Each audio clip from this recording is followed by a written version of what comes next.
दिल्ली पत्थरबाजी मामले में दिल्ली पुलिस की कार्रवाई लगातार चल रही है। अब तक 10 पत्थरबाजों को हिरासत में लिया जा चुका है और पत्थरबाजों की पहचान का काम लगातार चल रहा है। पुलिस सीसीटीवी फुटेज और बॉडी कैमरा रिकॉर्डिंग की मदद से पत्थर फेंकने वालों की पहचान कर रही है। फिलहाल एफआईआर अज्ञात लोगों के खिलाफ दर्ज है। हालांकि पुलिस ने 4 से 5 संदिग्धों की पहचान कर ली है। हाल ही में चर्चा का केंद्र बने बुखारी को लेकर भी सवाल उठ रहे हैं कि बुखारी 2 दिन पहले अतिक्रमण वाले इलाके में गया था। दिल्ली पुलिस से सवाल किया गया कि बुखारी की गिरफ्तारी कब होगी। ये पूछताछ और कार्रवाई की प्रक्रिया जारी है। पुलिस का ये कहना है कि पत्थरबाजी में शामिल सभी उपद्रवियों की पहचान और गिरफ्तारी के लिए हर पहलू की जांच हो रही है।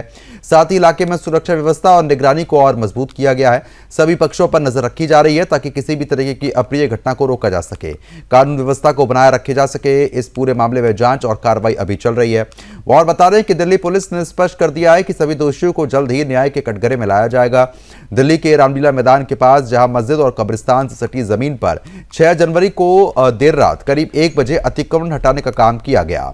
बता रहे हैं कि दिल्ली हाईकोर्ट के आदेश पर एमसीडी ने 17 बुलडोजर से यहां पर बने बारात घर, सेंटर और दुकानों को ध्वस्त किया था। वास्तव में इसी कार्रवाई के दौरान तुर्कमान गेट स्थित फैज इलाही मस्जिद के पास बड़ी संख्या में भीड़ जमा होती है। कर्मचारियों और पुलिस पर पथराव शुरू कर दिया गया। उपद्रवियों ने बैरिकेडिंग तोड़कर कार्रवाई रोकने का प्रयास किया, लेकिन पुलिस ने आंसू गैस की गोली छोड़कर उन्हें खदेड़ दिया। इस दौरान जिहादी भीड़ की पत्थरबाजी में 5 अधिकारियों को चोटें आई हैं।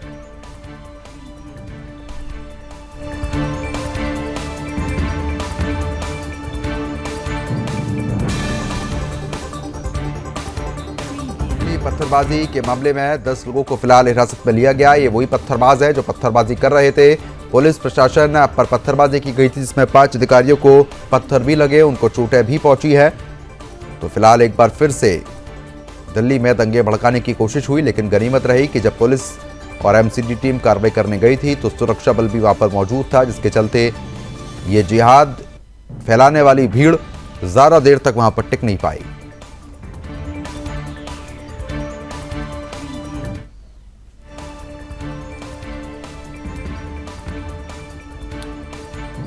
तो फिलहाल आपको बता रहे हैं कि इमाम बुखारी की तरफ से भी क्या कुछ कहा गया था, वो भी सुनना जरूरी है। सुनिए। मस्जिद का मामला है और वहाँ की जमीन का मसला है। इस ताल्लुक से लोगों में काफी तशवीश भी है, गुस्सा भी है और यकदम कुछ फैसला दिया गया है, जो कि मैं समझता हूँ कि ऐसा नहीं होना चाहिए। दोनों तरफ की बातें जो है सुननी चाहिए। और इस सिलसिले में आज सब लोग आए थे मेरे पास बात करने के लिए। मैंने उनकी बात को सुना है और मंडे को 2 बजे मैं वहां पर जाऊंगा। वहां उस जगह को भी देखूंगा और इस ताल्लुक से तफसीली गुफ्तगू वहां पर होगी। मस्जिद का मामला है।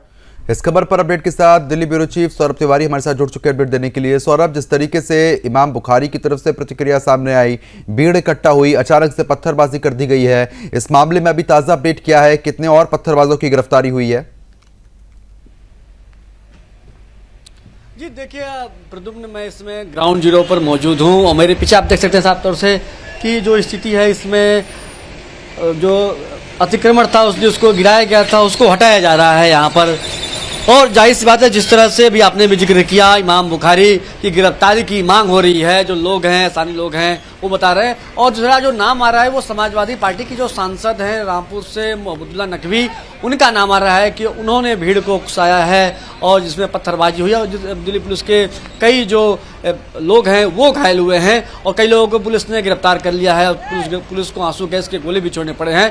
तो जाहिर सी बात है, जिस तरह से शाही इमाम बुखारी का नाम आया है, तो इससे पहले नया नहीं है। इमाम बुखारी ने जो भड़काने की कोशिश की, वो दंगा फैलाने की कोशिश की है, तो कई बार से बुखारी का नाम आया है इन सब चीज़ों के लिए।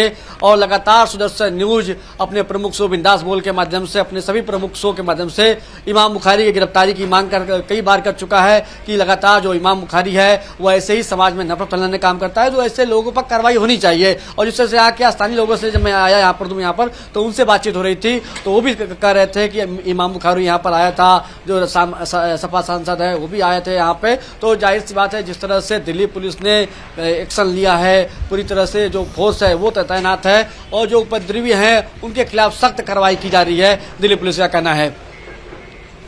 बिल्कुल सौरभ, क्योंकि देखिए इमाम बुखारी की तरफ से तो बड़ा शांतिप्रिय एक बयान यहाँ पर दे दिया गया कि एक वो मामला चल रहा था, उस मामले में लोगों में गुस्सा है, लेकिन बैक स्टोरी इसकी ये कही जा रही है कि इमाम बुखारी की तरफ से कहीं ना कहीं भीड़ को भड़काने का काम किया गया था। ऐसे में जो वहां पर और लोग मौजूद है जिससे आपकी भी बातचीत हुई है, उनकी तरफ से इसको लेकर क्या कुछ कहा गया है? इमाम बुखारी को लेकर क्या प्रतिक्रिया उन्होंने दी? नहीं देखिए प्रद्युम्न, अब कुछ भी इमाम बुखारी का है, लेकिन जो उनका काम था उन्होंने कर दिया, भीड़ को उकसा दिया है कि जो मस्जिद है वो क्या अफवाह फैलाई गई है। कहा यह जा रहा है कि मस्जिद को गिराया जा रहा है, अफवाह यह फैलाई गई है। तो जाहिर सी बात है कि अगर आप किसी के धर्म को लेकर आप इस तरह से अफवाह फैलाते हैं तो ये भी पूरी तरह से गलत है, क्योंकि देखिए मस्जिद पूरी तरह से सुरक्षित है, लेकिन जो अवैध कब्जा था उस अवैध कब्जे को गिराया गया है दिल्ली एमसीडी के द्वारा, दिल्ली पुलिस के द्वारा। तो जाहिर सी बात है जिस तरह से कार्रवाई हुई है उसको लेकर जिस तरह से जो लोगों को भड़काया गया था, जो उपद्रवी है, जो जिहादी हैं, वो उन्होंने दिल्ली पुलिस पर पत्थरबाजी की थी, तो दिल्ली पुलिस ने भी सख्त एक्शन लिया, उनके ऊपर कार्रवाई की है। तो जिस तरह से प्रद्युम्न बता दूं आपको कि इमाम बुखारी की गिरफ्तारी होनी चाहिए, जो लगातार जो स्थानीय लोग हैं वो मांग कर रहे हैं इस पे। बिल्कुल, लेकिन कहीं ना कहीं सपा सांसद का जो जिक्र किया जा रहा है कि जब ये प्रदर्शन हो रहा था तो उनको भी वहां पर देखा गया था, यानी कि ये माना जाए कि सपा सांसद ने ही भीड़ को भड़काने का काम किया था और कहा था कि पत्थरबाजी शुरू कर दो, क्योंकि हमने और भी कई जगह पर देखा है कि कहीं ना कहीं मौजूदगी कुछ होती है ऐसी ताकतों की जो इन भीड़ को भड़काने का काम करती है।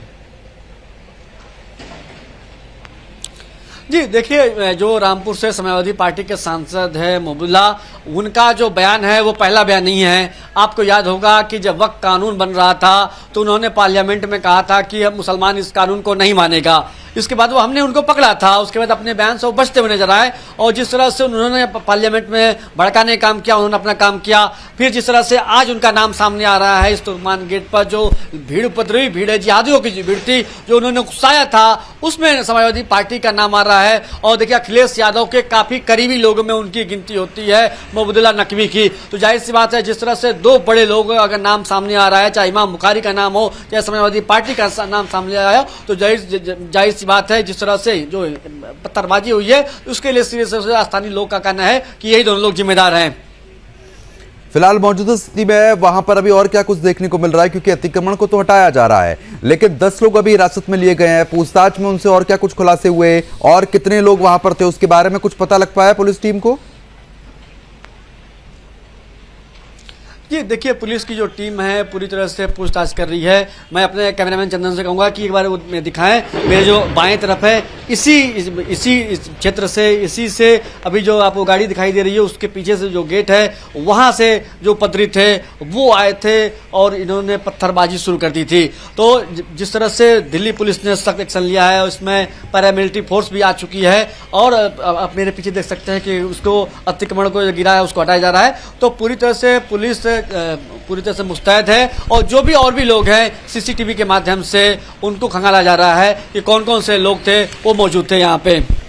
सौरभ, क्योंकि जब भी इस तरीके की हिंसा होती है तो अचानक से हर बार देखने को मिलता है कि भीड़ इकट्ठा होती है, पत्थरबाजी शुरू कर देती है, यानी कि ये एंगल तो साफ है कि सब कुछ पहले से पूरी तरीके से प्लानिंग यहाँ पर की गई थी और ये भी साफ हो चुका है कि कोई ना कोई मजबूत ताकत थी इनके पीछे जो इनको भड़का रही थी, इनको सहयोग दे रही थी। अब उस ताकत तक कैसे पहुंचा जाएगा, खुलासा कैसे होगा, अधिकारी क्या कह रहे हैं? जी देखिए, जाहिर सी बात है जो दिल्ली पुलिस के आला अधिकारी हैं वही कह रहे हैं कि हम वो जांच कर रहे हैं सीसीटीवी के माध्यम से, जो इनके जो फ़ोन नेटवर्क थे, किनके यहाँ पर एक्टिव फ़ोन थे उसकी भी जांच होगी। और जिस तरह से नाम जैसे हमने लिया चाहे बुखारी हो और इससे पहले भी मैंने कहा था प्रदुम की जिस तरह से अफवाह फैलाई गई थी मस्जिद को लेकर, उसके बाद जो भीड़ थी वो हिंसा पर उपद्रव में ही जो भीड़ थी वो आ गई थी, पत्थरबाजी उन्होंने शुरू कर दिया था। तो ऐसे लोगों पर कार्रवाई करनी चाहिए। जो शाही इमाम बुखारी है वो लगातार उसके ऊपर करवाई होनी चाहिए। और आपको एक बार और बता दूं आपको कि उत्तर प्रदेश के मुख्यमंत्री जब योगी आदित्यनाथ जी सांसद हुआ करते थे तब मैंने उनका इंटरव्यू किया था, तो वो भी इसका उन्होंने कई बार जो इमाम बुखारी है उसके ऊपर लगातार हमले कर चुके हैं कि समाज में लगातार दंगे भड़काने का इमाम बुखारी काम करता आ रहा है। और सुदर्शन न्यूज लगातार इमाम बुखारी की जो सच्चाई है, जो हकीकत है, वो अपने दर्शकों को, अपने देश की जनता को दिखाता आ रहा है कि कैसे समाज में नफरत घोलता है इमाम बुखारी की तरफ से। तो बयानबाजी जो यहाँ पर की गई, लोगों को भड़काने का काम इससे पहले भी किया गया, इस बार भी किया गया है। ऐसे में अब ये लोग जो वहां पर मौजूद हैं इनके घरों की भी जांच होनी चाहिए ना, क्योंकि अचानक से पत्थर बोतलें निकालना और उसके बाद तलवारें निकाल के हमला कर दे रहा, तो उस इलाके में जितने भी ऐसे घर बने हैं जो संदिग्ध हैं उनकी भी जांच हो सकती है क्या? जी, जाहिर सी बात है, जिस तरह से मैंने कहा कि दिल्ली पुलिस पूरी तरह से मुस्तैद है और पुलिस हर चीज़ पे जो पैनी निगाह है और जांच कर रही है कि जो भी लोगों ने पुलिस पर पत्थरबाजी की है, उनके जो साथी हैं घायल हुए हैं, तो दिल्ली पुलिस उन सभी लोगों को सलाखियत के पीछे करेगी। अभी कुछ लोगों को तो गिरफ्तार किया ही है, कई और लोगों को भी पुलिस गिरफ्तार करेगी, ऐसा पुलिस के जो अधिकारी हैं वो ये बता रहे हैं। बता दें कि इमाम बुखारी की मांग लगातार की जा रही है कि उसकी गिरफ्तारी हो, क्योंकि जिस तरीके से भीड़ को भड़काया गया। लेकिन सपा सांसद का भी एक जिक्र यहाँ पर हो रहा है, जो रामपुर से सपा सांसद है उनकी भी कहीं ना कहीं मौजूदगी जो है वो यहाँ पर देखने को मिली थी, जिसके बाद ये आदेश लगाया गया कि कहीं ना कहीं भीड़ को भड़काया गया। तस्वीरें आप देखिए, अवैध निर्माण पर कार्रवाई चल रही है। आधी रात बुलडोजर गरजा था, उसके बाद पुलिस टीम पर इस जिहादी भीड़ में हमला कर दिया था। इसके बाद बुलडोजर एक्शन पर बवाल हुआ। बुलडोजर देख जिहादी भीड़ भड़क गई थी। भारी पुलिस फोर्स की तैनाती थी, जिसके चलते कहीं ना कहीं थोड़ी राहत रही और इस भीड़ को तुरंत नियंत्रित कर लिया गया। पत्थरबाजी करती हुई आपको बता दें कि भीड़ आगे बढ़ रही थी, लेकिन आप तीसरी तस्वीर देख सकते हैं ऊपर से।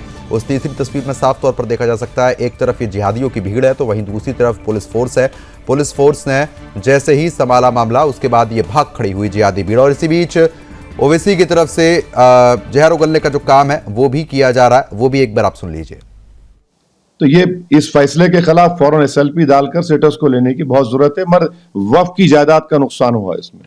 साफ तौर पर जिस तरीके से आप सुन रहे थे, जिहादी की भीड़ है उसको बचाने का काम हर तरफ से ये नेता करते हुए नजर आते हैं, लेकिन ये 6 तस्वीरें जो है देखना बहुत जरूरी हो जाता है। और तीसरी तस्वीर आप देखिए, पुलिस टीम पर जिस तरीके से जिहादियों ने हमला किया, वो भीड़ तुरंत आगे बढ़ रही थी जिहादियों की पत्थर ले लेके, और आगे उसके बाद पुलिस टीम पर हमला कर रही थी, जिसमें 4 से 5 पुलिसकर्मी अधिकारी घायल बताए गए हैं।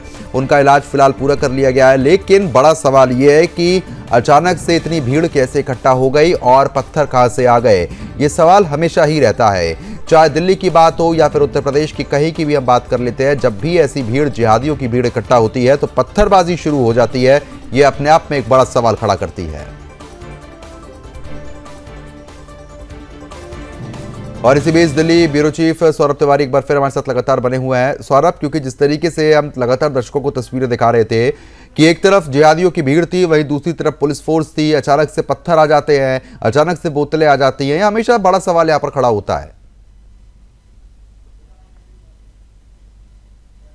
पुलिसकर्मी से और जिस तरह से पत्थरबाजी हुई है, तस्वीर इस साइड में पत्थरबाजी हुई है, जिस तरह से कश्मीर में पत्थरबाजी होती है, क्या दिल्ली में एक घंटे कमरे में घुसने की कहीं काफी तो नहीं है? अच्छा सौरभ, मैं आपको माफी के साथ रोकना चाहूंगा, आपकी आवाज साफ तरीके से नहीं पहुंच पा रही है, दोबारा संपर्क साधने का प्रयास आपसे लगातार किया जाएगा। तो तस्वीरें जो है हम आपको लगातार यहाँ से भी दिखा रहे हैं और हमारे जो ब्यूरो चीफ है वो भी लगातार आपको तस्वीरें दिखा रहे थे कि किस तरीके से एक्शन लगातार चल रहा है। देखिए, एक्शन तो होगा क्योंकि जब जमीन पर अतिक्रमण किया गया है तो वहां पर निश्चित तौर पर एक्शन है, लेकिन बड़ा सवाल ये खड़ा हो जाता है कि दिल्ली जैसे क्षेत्र में भी जिहादियों की भीड़ कम नहीं है और पुलिस फोर्स पर जिस तरीके से पत्थरबाजी की गई है उसके बाद 10 लोगों को फिलहाल हिरासत में लिया गया है, जिसके बाद पुलिस टीम लगातार उनसे पूछताछ कर रही है। अब बड़े पैमाने पर नेटवर्क खंगाला जाएगा कि किसने इनको भड़काया था, पत्थर कहां से मुहैया हुए थे, किस तरीके से लोग इकट्ठा हुए थे, वो सभी जांच के विषय हैं और जांच के पहलू हैं जिन पर लगातार पुलिस की टीम यहां पर जांच करेगी। और इस बीच सागर भी हमारे साथ जुड़ चुके हैं अपडेट देने के लिए। सागर, क्योंकि जिस तरीके की स्थिति यहां पर बनी हुई है दिल्ली में, जिहादियों की भीड़ अचानक से आती है, सब कुछ पहले से प्री प्लान था, अचानक से पत्थरबाजी शुरू हो जाती है, बड़ी मात्रा में पत्थर भी आ जाते हैं। अक्सर हम लोग देखते हैं कि ऐसा ही होता है कि अचानक से कोई जादू होता है, पत्थर सबके हाथ में होते हैं और पत्थर बरसाना ये लोग शुरू कर देते हैं। क्या स्थिति बनी थी? देखिए, अचानक से तो शायद ये नहीं कहेंगे कि अचानक से है, क्योंकि ये पूरी तरह से कहीं ना कहीं प्री प्लानिंग है। इन लोगों को ये पहले पता था कि ये मामला कोर्ट के अंदर, कोर्ट ने ऑर्डर दे दिया है कि ये जो आसपास का जो इंक्रोचमेंट है तुर्कमान गेट के पास, इसको ढाया जाएगा। तब से ही कई जो छोटे जो यूट्यूबर्स थे, बड़े इन्फ्लुएंसर भी थे, वो लगातार इस इलाके के अंदर जाकर इमाम बुखारी जैसे और उनके नुमाइंदगी जो थे उनसे बार बार इस तरह के भड़काऊ बयान ले रहे थे, उनका इंटरव्यू ले रहे थे और वही चीजें जो है आसपास के अंदर सर्कुलेट की जा रही थी। ये इन लोगों को पता था कि आज, यानी कि जो कागज के अंदर था वो आज 8 बजे का था, लेकिन पुलिस जानती थी कि वो इस तरह से यहाँ पर शरारत कर सकते हैं, इसलिए पुलिस ने स्ट्रेटेजी बदली और करीब 1 बजे के करीब जो है वो दल बल के साथ अपने गए थे। लेकिन 1 बजे भी देखिए किस तरह से जिहादी माइंडसेट जो था वो पूरी प्लानिंग के साथ करीब 300-500 की भीड़ वो पदार्थों में पत्थरों के साथ जो है वो वहां पर मौजूद थी और उन्होंने पत्थरबाजी करी पुलिस के ऊपर। और उसके पूरे घटना के बाद आप देखिए कैसे प्रेशर पॉलिटिक्स चल रही है। दिल्ली के अमानतुल्लाह खान से लेकर हैदराबाद का ओवैसी तक इस पूरे मामले के अंदर जो है वो कूद गए हैं। और ये कहा जा रहा है कि ये तो वक्फ बोर्ड की प्रॉपर्टी थी, इस पर गलत तरीके से बुलडोजर चला गया है। और आपको दो चीजें समझिए, यहाँ पर दिल्ली के अंदर कई जगह ऐसी हैं जहां हमने स्टोरी करी है, वहां पर मंदिर के आसपास भी कई अभी 1200 साल पुराना मंदिर दिल्ली के झंडा वाला मंदिर के पास वहां पर एनक्रोचमेंट हटाया। बिल्कुल, कहीं ना कहीं ये है कि इस मामले में जांच लगातार चल रही है। सौरभ लगातार बने ब्यूरो चीफ। सौरभ, जिस तरीके की स्थिति है और क्योंकि आप तो ग्राउंड जीरो पर ही मौजूद हैं, ऐसे में 10 लोगों को अभी हिरासत में लिया गया है, कितनी जल्दी और गिरफ्तारियां हो सकती हैं? देखिए, लगातार जो दिल्ली पुलिस है वो लगातार प्रयास कर रही है, दबिश डाल रही है। ऐसे जानकारी मिल रही है सोर्सेस के माध्यम से कि जो भी उपद्रवित थे, जो कश्मीर में कहा कि कश्मीर के स्टाइल में उन्होंने पत्थरबाजी की है और 1000 से अधिक जो पुलिसकर्मी थे उसके मौजूदगी में आकर इस तरह से पत्थरबाजी हुई है। तो जाहिर बात है कि दिल्ली को दंगे में झोंकने की ये साजिश थी। आपको याद होगा प्रधानमंत्री 2020 में भी इसी